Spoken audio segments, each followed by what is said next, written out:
warahmatullahi wabarakatuh. Shalom, namo budaya, salam kebajikan, dan salam harmoni.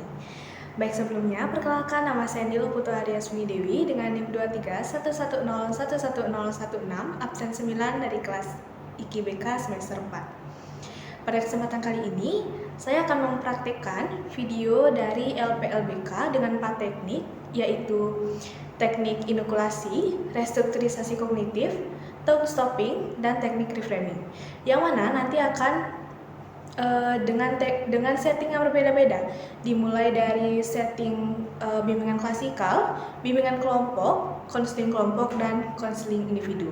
Berikut adalah videonya. Baik, sebelum melanjutkan ke praktiknya, di sini saya akan menjelaskan sedikit tentang kejenuhan belajar serta indikator-indikatornya. Nah, di mana kejenuhan belajar ini adalah kondisi psikologis di mana siswa merasa lelah secara mental akibat rutinitas belajar yang sangat monoton dan tekanan akademik atau kurangnya motivasi. Kemudian, menurut KBBI, jenuh adalah sudah tidak tertarik lagi karena terlalu sering atau terlalu lama melakukan hal yang sama dan mengakibatkan bosan. Dan kemudian, belajar dalam KBBI adalah sebuah usaha untuk memperoleh pengetahuan atau keterampilan melalui pengalaman, latihan, dan pengajaran. Kemudian selanjutnya, itu ada indikator-indikator dari kejenuhan belajar, diantaranya malas, yaitu perasaan enggan atau tidak ada keinginan untuk melakukan sesuatu. Kemudian ada rasa bosan, di mana kita tidak tertarik atau jenuh dengan kegiatan yang dilakukan monoton dan secara terus-menerus. Kemudian ada hilangnya semangat belajar, di mana tidak adanya dorongan dari dalam diri atau motivasi intrinsik untuk belajar. Kemudian sulit fokus, di mana ketidakmampuan kita untuk mempertahankan perhatian secara stabil pada materi pembelajaran.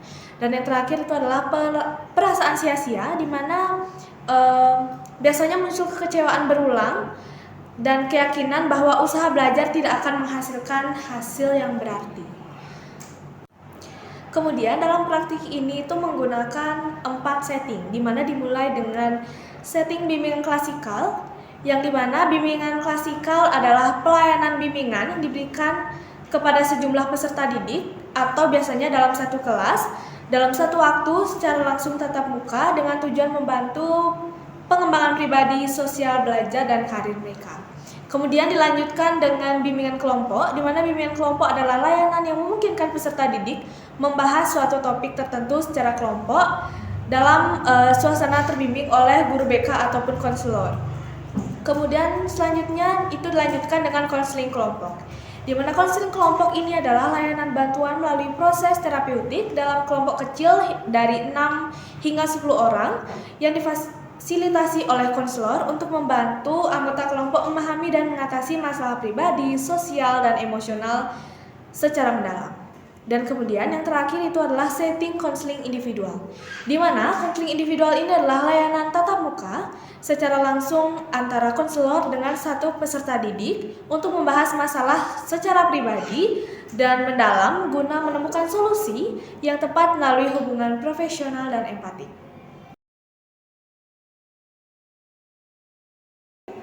Selamat sore Rosa. Selamat sore Ibu. Bagaimana kabar kamu hari ini? Sejujurnya saya merasa jenuh dan malas belajar, Bu. Rasanya belajar itu membosankan dan gak ada gunanya. Oke. Terima kasih Rosa sebelumnya karena kamu sudah mau jujur. Kalau boleh tahu, apa yang sebenarnya paling membuat kamu merasa bosan dan tidak bersemangat? Itu saya selalu merasa kalau pelajarannya itu saja, tugas menumpuk dan rasanya juga belum memuaskan. Jadi saya mikir buat apa capek-capek belajar. Oke, saya paham perasaan kamu itu. Nah Rosa, hari ini saya ingin mencoba membantu kamu melihat situasi ini dari sudut pandang yang berbeda.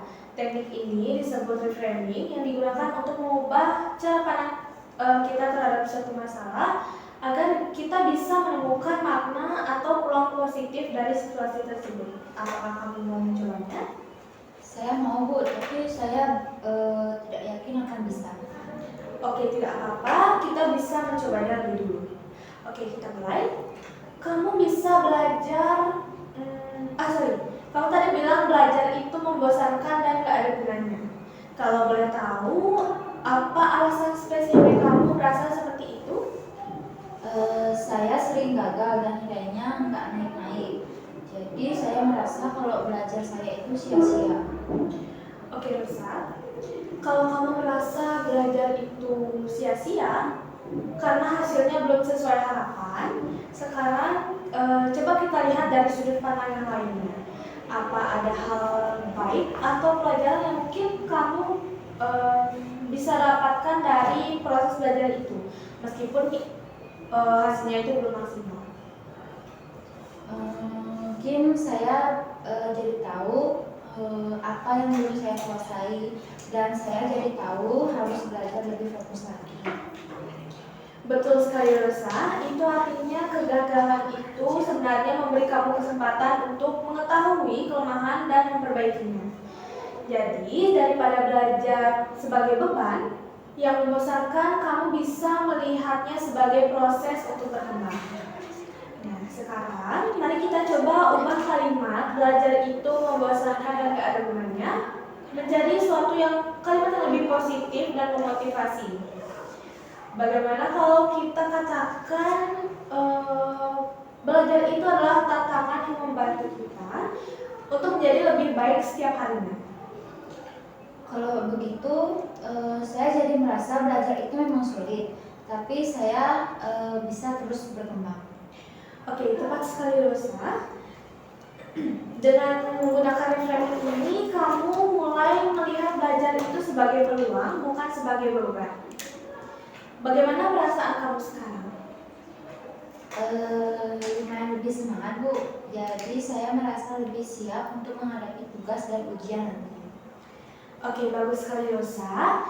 Teknik reframing ini bisa kamu gunakan kapanpun kamu merasa jenuh atau putus asa.